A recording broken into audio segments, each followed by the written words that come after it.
How are we doing, guys? ALTV. So this is a new show we've been working on. Last season we had the bog standard player ratings and I didn't reintroduce it this season, but to be honest with you guys, I've looked at it and I thought there's a gap in the content here. You know, there's an opportunity to do something a little bit different. It has sort of come to me in the last couple of days. So I thought, you know what, let's give it a go. Let's see how this goes. If you guys enjoy it, please make sure you like the video, leave a comment, etc, etc. I massively appreciate your feedback on this.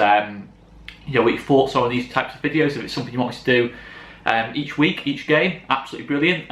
If not, let me know. I'm not sure how this is going to play out, but anyway guys, if you watched the player ratings last season, you'll know it got a little bit boring, to be honest. It did get a little bit boring. You know, I was just talking about players, you probably all heard it before, but this time we've sort of kind of tried to rearrange it a little bit, rechange it. So guys, let us know what you think about it anyway. If it's bad, just let me know. It's absolutely no problem at all. But let's go on to the game anyway. Leeds 2, QPR 0. So what system did we play yesterday? I'll be honest guys, I still don't know for certain. I said yesterday 4-1-4-1, but looking at it now, really looking at sort of like Stuart Dallas' heat map, it felt probably that Stuart Dallas was more of a right wing back and it's probably more of a back three. Luke Ayling was sort of tucks in a little bit more as a right centre back. So what I've sort of come to the conclusion of was it was a 3-4-2-1. The team was definitely lopsided. Definitely lopsided towards the right hand side, and yeah, to be fair, it's something Bielsa's known for. You know, certainly at Chile, pretty much every team he put out was lopsided. He did it occasionally with Argentina. In more of his recent managerial history, he's not really done that so much, sort of lopsiding his teams, but it is something he has become known for. He has got a history of doing that. He's done it at times this season as well. You know, we're seeing that system, a very similar kind of shape against Brentford, and maybe that's what we need is, you know, opening up spaces at other ends of the pitch, you know, other spaces, you know, we could open up and take those opportunities to attack in different areas that we would normally. I did feel it was a lot more of a Bielsa team yesterday. You know, I think that at times this season we've looked a little bit different to what we were last season, not quite as effective, but yesterday, absolutely no criticism at all. It was one of our best Ellen Road performances under Bielsa for me. But yeah, guys, anyway, 3-4-2-1 it felt like. It felt like Luke Ayling, Ben White, Leon Cooper as the three centre-backs, of course Kiko in goal, and then Stuart Dallas as the right wing-back, Calvin Phillips in the middle, sort of in the holding midfield role as such, and then it didn't really seem like there was a left wing-back, and that sort of an out-and-out left wing-back in the game, to be honest. You know, a lot of people said Jack Harrison was left-back. I didn't really ever feel that. I felt Jack Harrison was a lot further up than what a traditional left wing-back would be. So yeah, that's probably the two as such. Stuart Dallas was occasionally sort of drifting over to that position, but it did feel like Stuart Dallas was kind of given a bit more of a free role. You know, he was definitely a right wing back in possession, but out of possession he was sort of kind of trying to man mark Ayling as much as he could do. And then it kind of felt like a four in front of them have held Costa on the right, Mateusz Klich, Tyler Roberts in the middle, sort of playing alongside each other, and then on the left hand side it definitely felt like Jack Harrison. And Jack Harrison's position was quite remarkable yesterday. It's almost as remarkable as Stuart Dallas. It felt like he was a left back, left wing back, and a left winger, but he was definitely starting as a left winger, but he had to cover quite a bit. He did his role absolutely brilliant yesterday. We'll go on to that as we go on. And of course, Patrick Bamford in the central striking role. So yeah, all in all, that was an interesting setup about it. But yeah, you know, it was a bit of invention of Marcel Bielsa, and he got this team selection absolutely spot on shape yesterday. So let's get on with it anyway. So Kiko Costa in goal. Look, we all know Kiko had very little to do yesterday. He had to make one save in the whole game, and I can't even remember that save, to be honest. His distribution was good, completed 83% of his passes, which is good. You know, for a goalkeeper, it's pretty much unheard of. You know, especially in this kind of league. There wasn't nothing too dramatic in the game of Kiko. You know, in terms of stuff he did well.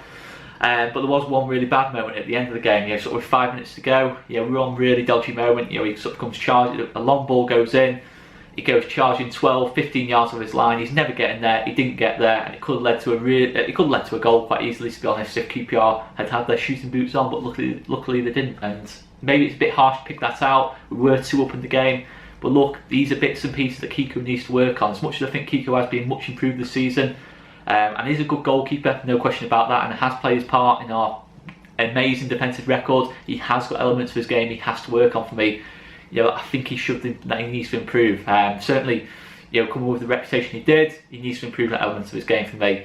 But yeah, all in all, I'll give this 7 out of 10 for Kiko yesterday. Didn't do much wrong, other than that one little mistake. Distribution was good, nice and solid performance all in all. 7 out of 10 for Kiko.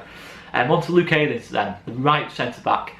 Now, it was quite a remarkable one yesterday for Luke Ayling. Plenty of stats to quote here. So, look, we have to start with a big chance he created at the start of the game. We've sort of had overlapping centre-backs at the start of the game, sort of a Chris Wilder kind of formation at the start of the game. Created probably the first chance of the game early on. Lovely cross into the box, which Mateusz Klich met, but it fell onto Mateusz Klich's wrong foot. He probably should score it, let's be honest. It's gone over the bar, but that's a lovely bit of invention off Luke Ayling. His passing and step outs were very, very good. So many times in that first half, especially, he was running that 10-15 yards, travelling with the ball. I think he's probably, other than Ben White, I think he's probably our second best ball traveller. He travels so well with that ball out the back. He doesn't play the easy passes either. 6 long passes yesterday, and really difficult passes as well. He made all of them. He had more passes than clearances than any other player on the pitch. And he also tops the stats for touches on the ball as well in this game. So very influential in terms of on the ball work for me off Luke Ayling. Defensively, I have to be honest, I felt he was a little bit below par. A couple of times where I know the stats might not quite back me up on this, but I did feel at times he was a little bit too casual. At times he was sort of letting the ball go. He wasn't quite, he should have been probably a bit more proactive in certain situations, but he wasn't bad by any stretch of the imagination defensively. But probably the worst moment, I think, was probably when he lost Hugill for QPR's best chance of the game. The cross came into the box, flashed across the box, and he was kind of sort of like 2-3 yards off Hugill. Hugill had peeled off him at the back post, and if Hugill had made a better connection, it probably is a goal that. But look, all in all, a good performance off Luke Ayling, and a slightly harsh 7 out of 10. I really could easily have gone an 8 out of 10 here. Yeah, it's at least a 7, 8 out of 10 for me off Luke Ayling yesterday. I thought it was a nice and solid performance off him. And then on to other main centre-back, the central centre-back, Ben White. Ben White, again, absolutely brilliant. Defensively, it was quite a quiet game for him. He didn't have much to do. Most of the defensive work was having to be done by Ayling and Cooper, sort of defending the wide areas, sort of the wide centre-backs, if you like. So not much fell on sort of Ben White's shoulders in that sense, but his work on the ball, again, absolutely amazing. I'm just looking at the stats down here that I sort of pulled out from the game. Again, like Luke Ayling, his passing and step outs were very, very good. He's been excellent at that all season. He is probably the best ball playing centre back in the division. Completed 85% of his passes yesterday, and they weren't simple little 1-2 yarders either. There were tough passes he was trying to pull off. The passes onto the wing, passes to marked players, tough areas to play the ball in, and he was making the passes. So good performance of Ben White, absolutely solid. Didn't have much to do, but excellent use of the ball. Played a big part yesterday. 8 out of 10 for me easily. Onto the left centre-back, probably our best defender on the day for me, Liam Cooper. Absolutely dominant in every single sense of the word. Aerially, winning challenges on the ground, last-minute ditch blocks. He showed everything yesterday for me, Liam Cooper. I thought he was absolutely solid. Fantastic to have him back. He's been our most consistent player for me for the last 18 months. He's had that one bad game against Derby in the playoff semi-final, but I can't think of another bad game, to be honest. He's been absolutely fantastic for us. Fantastic captain, fantastic leader. Brilliant performance, and you can see on the stats as well. Defensively, he absolutely bossed it yesterday, did Liam Cooper. So then on to our right wing back, or our right wing back with a bit of a free role, to be honest. Stuart Dallas. Again, I have to be honest on the Stuart Dallas assessment. I think I've been very impressed by Stuart Dallas's performances, but I do think he's been a little bit less consistent the last couple of weeks. Since Luke Ayling's come back into the team, he's had to sort of move around a little bit, which is understandable. But he has been a little bit less consistent for me. I think defensively, if I'm being totally honest, he was poor yesterday. He won only 1 out of his 4 challenges. A lot of crosses came in from his side. He wasn't really recovering his position very well for me in the defensive sense. I know he's given a tough task of trying to man mark easy at times whenever he could, get close to easy. But I felt he could have done that a little bit better for me. On the ball though, very good. He used the ball well, involved in a lot of our good attacking moments in that first half. He's always an outlet on that right side, as he always is when he's playing that sort of right wing back role. But I have to say, he did lose the ball 4 times yesterday. He was dribbled out, he was caught in possession 4 times, which is a lot for a wing back or a defender, really. It can't be. That's something that's not good at all. So all in all, it wasn't a bad performance by any stretch of the imagination of Stuart Dallas. But yeah, I'd probably go 6 out of 10. Pretty average all in all compared to the rest of the team. Calvin Phillips in the holding midfield role. Again, I'm going to have to start with a bit of a negative on Calvin. I thought he struggled a little bit against Easy, even though the stats might not totally back me up on this. He did give away 3 fouls on Easy in dangerous areas, where sort of Easy had bypassed him, dribble past him, etc., and caused him a couple of problems. It wasn't anything major in the game. I think behind him we dealt with it really well. We sort of made sure we got players in front of Easy. You know, it wasn't just a case of Calvin on Easy. You know, it wasn't just a case of 1v1s. You know, Easy was having to do a lot of work in that sense. But yeah, only a slight sort of criticism of that. I thought his use of the ball was very good. Completed 91% of his passes and created a fair few chances as well. You know, I think I can quote the first two big ones on set pieces in that first half. One fell to Luke Ayling from a very difficult angle as well to cross it in from Calvin. You know, very deep in the sort of QPR's half of the pitch. But you put a lovely ball into the box, undefendable, absolutely undefendable. You know, you can't do anything about that from QPR's point of view. And then created a really good chance for Paddy Bamford on the back post as well from a set piece just before half time.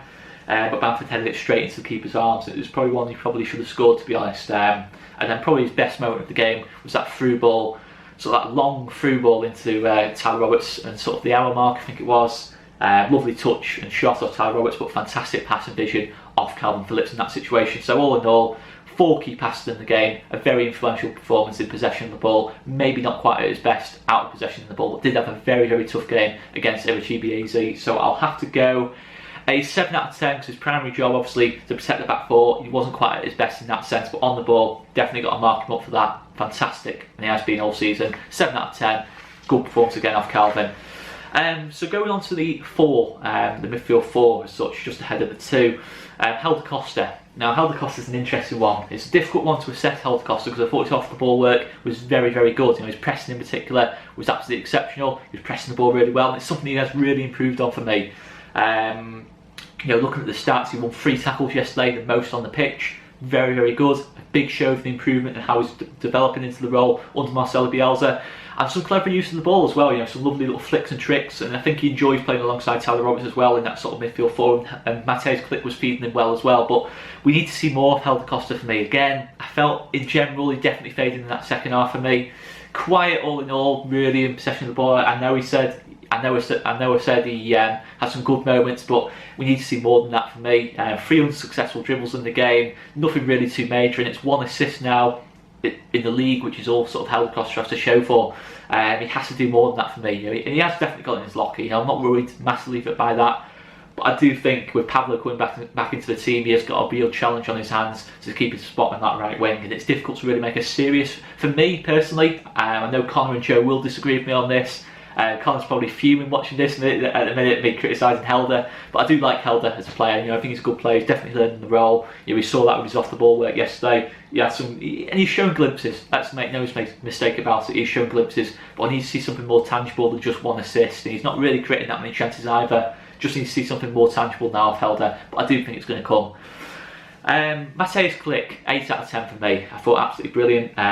Maybe the stats won't back me up on this so much. You know, the stats make it look a little bit ordinary, but it's harder to sort of give stats on sort of the interior central midfielders. It's difficult to provide really impressive, groundbreaking stats on that. He's passed the ball well though, 84% pass completion rate, and not playing easy passes either. You know, we're talking the more difficult passes. You know, the little through balls, and you know the passes Mateusz Klich likes to make in tight areas, taking the ball in tight areas. So that is very impressive. Probably the best passer of the ball on the pitch yesterday for me. Creativity and invention was definitely there and evident. You know, he's playing some lovely little passes into sort of Helder Costa and Jack Harrison. He played a big part in that second goal as well. He made that sort of like 3rd man run, and that sort of like run that took the defender away from Jack Harrison to allow him the space to score the goal.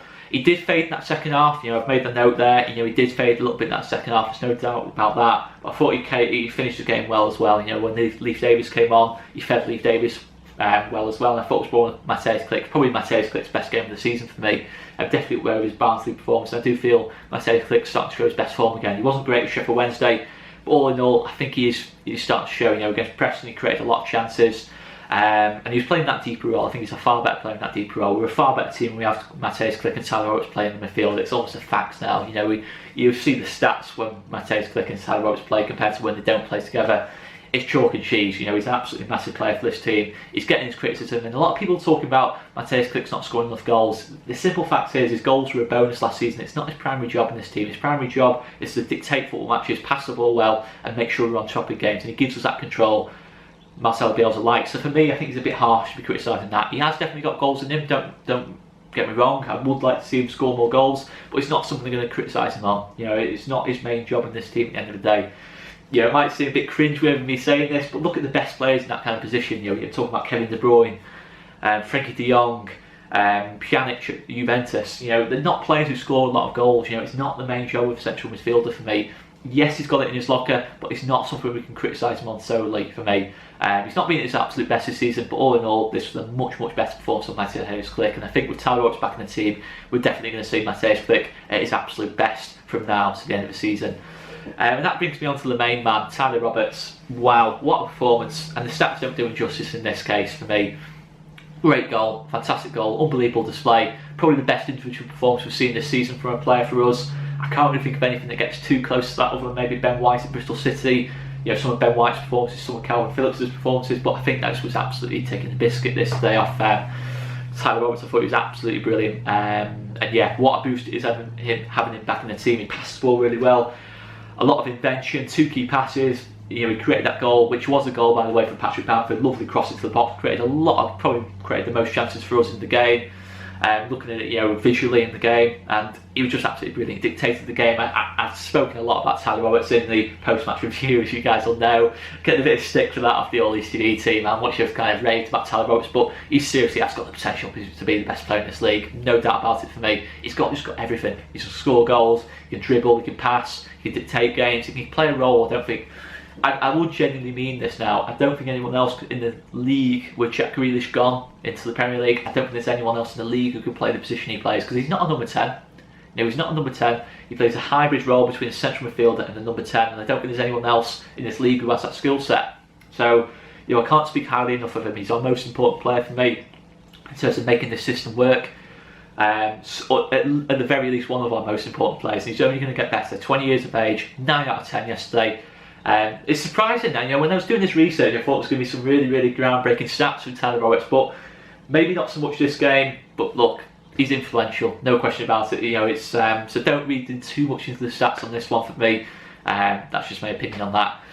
So moving on to Jack Harrison, left wing / left wing back. 2 different roles. He played in both well. He's seriously shown that engine, isn't he? You know, he showed glimpses of it last season that he's got a real engine. He's worked so hard on the physical side of his game. You know, he's plenty of physical strength. He doesn't get barged off the ball like he did at the start of the season. Plenty of energy, sprints a lot more. And he's a workhorse in this team. You know, I know Alioski is our main workhorse in this team, but Harrison's getting close to that level for me. You know, his work rate is absolutely fantastic. His fitness levels are fantastic, and he's skillful as well. His skillful use of the ball. His touch is always fantastic. And I thought today we saw some really, really good touches off Jack Harrison. Another goal for Jack Harrison, another assist as well. I know he's not scored since the first day of the season, but it's important he gets that goal. You know, I think it's important for his confidence. You know, he made that moment happen on his weak foot as well. Lovely finish. But the assist again, 4 assists in 5 games now for Jack Harrison, one of the highest assist makers in the league. And you have to give him credit. You know, he's not been at his absolute best this season, but he's definitely improved. Definitely improved. You know, I think he's definitely taken elements of his pre-season. I think it's all come from the pre-season as well. You know, with that fitness work he did in the USA before he re-signed for us. Fantastic attitude, fantastic lad. And he's shown he can play a variety of different roles. You know, he had to do a bit of covering with us not playing a sort of an out-and-out left back yesterday. Good performance off Super Jack. Not massively involved in the game, in all honesty, but came alive at the key moments and some lovely touches. And just plenty of work off Jack Harrison. It was good, very influential, all in all performance for me. 8 out of 10, probably one of Jack Harrison's best games for Leeds for me. Now Patrick Bamford, the last of the starters. Again, it's a difficult one with Patrick Bamford. You know, I didn't really feel he linked up play as well as he could have done yesterday. I certainly thought in the second half he faded a little bit. You know, in that first half we saw him do his usual trademarks, runs onto the right hand side, Costa overload on the right hand side and release the winger. You know, we saw a fair bit of that off Patrick Bamford, but again, he lost the ball a little bit too cheaply for me. Only 22 touches of the ball, which is by far the lowest of the whole of the starting team. And I know, of course, as a striker, he is going to get isolated from time to time, but I thought he was very much isolated yesterday. I missed good chances. You know, obviously I'm talking about that Mateusz Klich through ball, which I didn't actually mention when I was talking about Mateusz Klich. That through ball he played in Patrick Bamford, he has to be hitting that first time. You know, he's got 4 defenders around him, a goalkeeper. He's never really going to get that. Even if he gets around the goalkeeper as he did, he's never really getting the space to sort of take that shot. You know, after he's got around the goalkeeper, he's just got to hit that first time if he can for me. Again, being wise after the event, I'm talking like an Alan Shearer. I'm not. I'm just sort of giving an opinion on that. I know not many strikers probably would have scored that chance, to be fair. But the other big chance as well was that one on the back post in the first half, headed straight into the goalkeeper's arms.